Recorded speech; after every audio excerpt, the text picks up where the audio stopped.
皆さんこんばんは。今日もアッコカフェご来店ありがとうございます。今日はですね、早速ですが、私の友人のとっても私の周りの人たちは、ご存知の方も多いと思うんですが、旅するボタン屋さんザジーめいこさんにご来店いただきました。めいこさん、今日はよろしくお願いします。早速ですが、めいこさんに自己紹介をお願いします。はい、サラサヤ雑貨店という名前で、旅するボタン屋をやっています松山芽衣子です。年の半分をフランスで今過ごしながら海外のブロカンと古い雑貨を仕入れて、それを鹿児島を中心にイベント等で販売するお仕事を中心に活動しています。ありがとうございます。本当私の、周りの人はもうめいこさんとも仲良くしてる方も多いと思うんですけど、私はめいこさんとの出会いはですね、もう何年前になるかな。本当に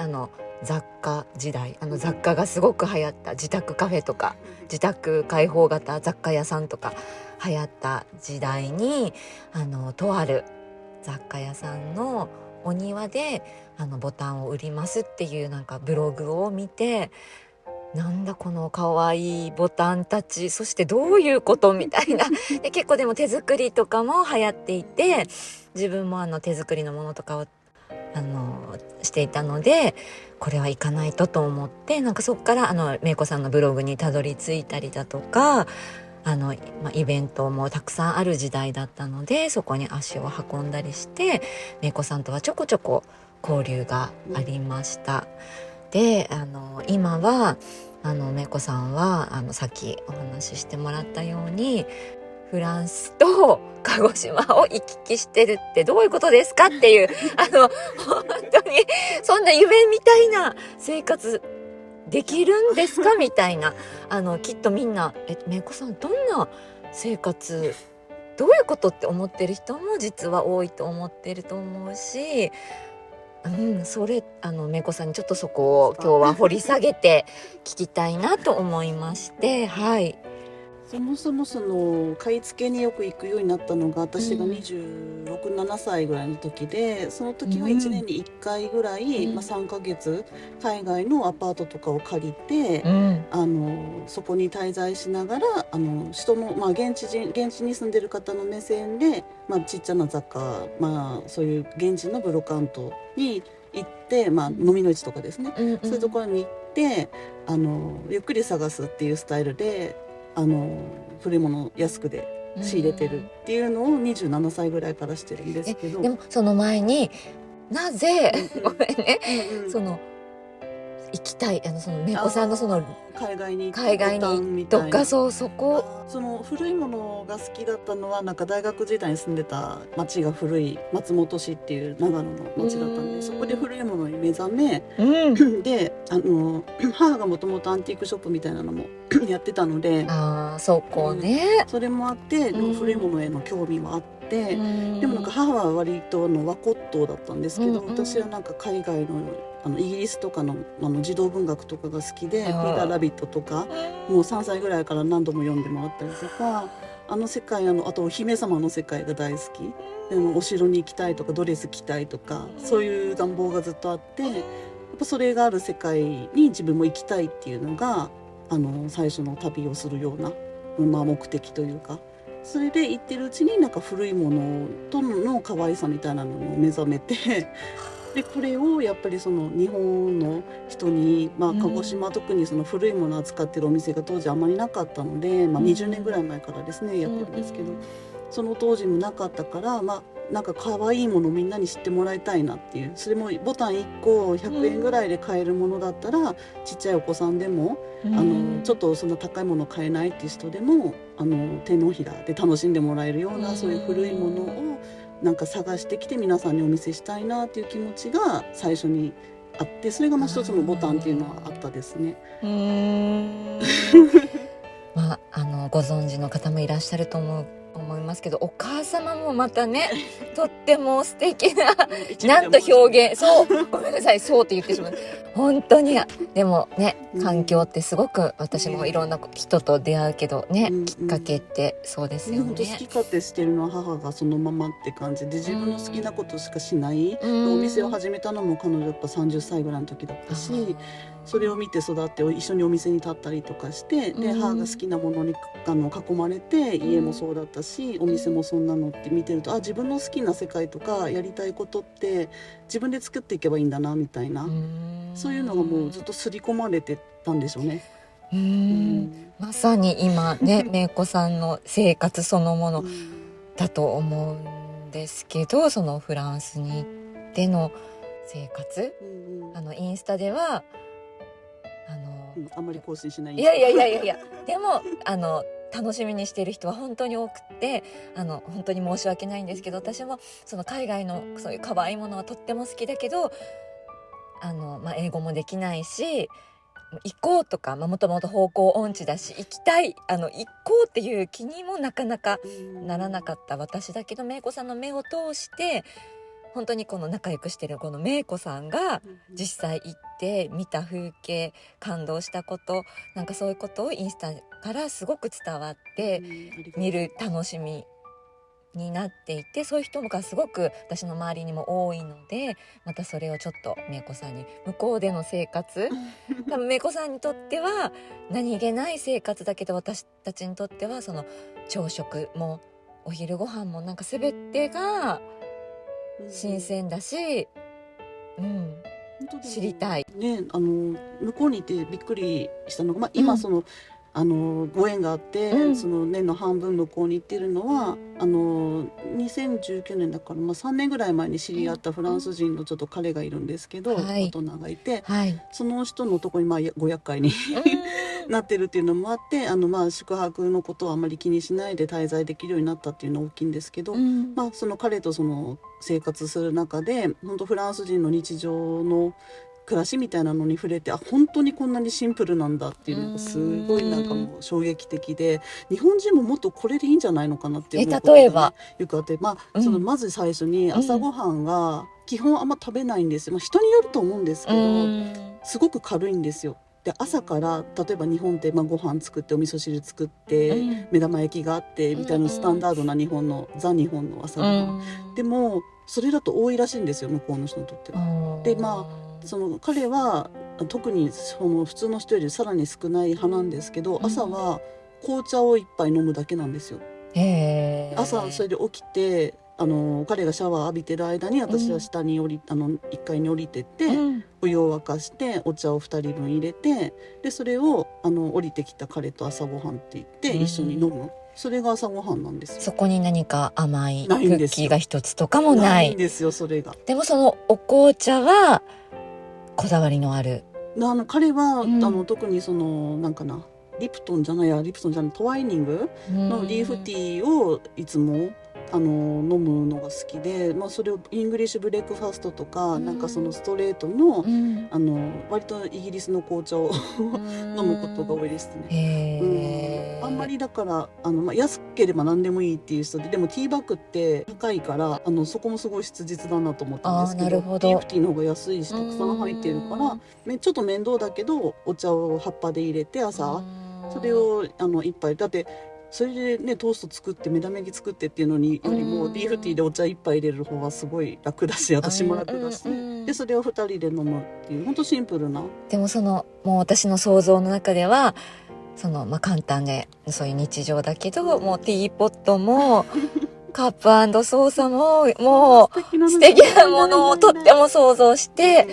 多分めいこさんの日常、妄想大きなマグカップですか。でもなんかそういうのもぜひインスタでまた見せてもらいたいなと思い、なんか他にここちょっと仕事の仕方とか、なんかそういうのもすごく違うよっていうのを前。そうですね。本当に夕方定時に帰ってこれるお仕事ではあるので、パタッともう本当に仕事と日常の切り替えがバシッとしてるみたいな向こうの方がのはある気がしますね。ですごい嬉しいのがやっぱり帰ってきて自分でご飯を作る、一緒に作るんですけど大体、今日何作るみたいなのを彼が大体提案して。それはもう向こうの男性はほぼそういう、そうでもないなさそうなんですよね。どうやら彼がちょっと特殊なのかもしれないんですけど、じゃあ基本は向こうも女性が主になって、なんだけど、メインディッシュが一つでいいんですよ。だから日本って主菜があって副菜があってみたいになりますけど、向こうは今日はカレーですって言ったらもうカレーしかないみたいな、それに前菜としてちょっとサラダがあるかなぐらいの、焼いたチキンだったらチキンだけとかで、お皿が1枚で済んじゃうんですよ。だから前菜のサラダをまず1枚のプレートで食べ、それが綺麗になったらそこにさらにお皿が綺麗になったところにメインのお肉料理を乗せて、それをまたパンとかで綺麗にしてから、で最後ひょっとしたらデザートもそこで食べちゃうとか。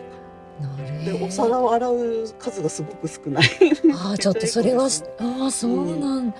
それは初めて知りました。本当そこが特殊なのかもです。他のところを見てても割とそういうことでもやっぱりその器はめいこさんがいつも買い付けてくるようなああいう感じの器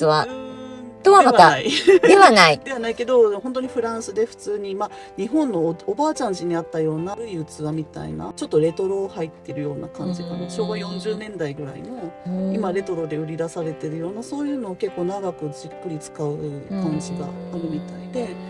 本当にアンティークとかじゃないんですけど、でもひょっとしたら何かな、移ってきた家にもともとあった食器とかをそのまま使ったりとか、おばあちゃんから譲ってもらったものを使ったりとかっていうのはあるみたいで、自然にだからあんまり新しいもの買わない文化は結構、それ田舎だからかもしれないですけど、あるみたいですね。そうなんですね。素敵な器、私が時々写真を載せてるのは、ブロカンドでこんなの見つけましたって言って、ちょっと可愛いケーキを載せてっていう風には写真で撮るんですけど、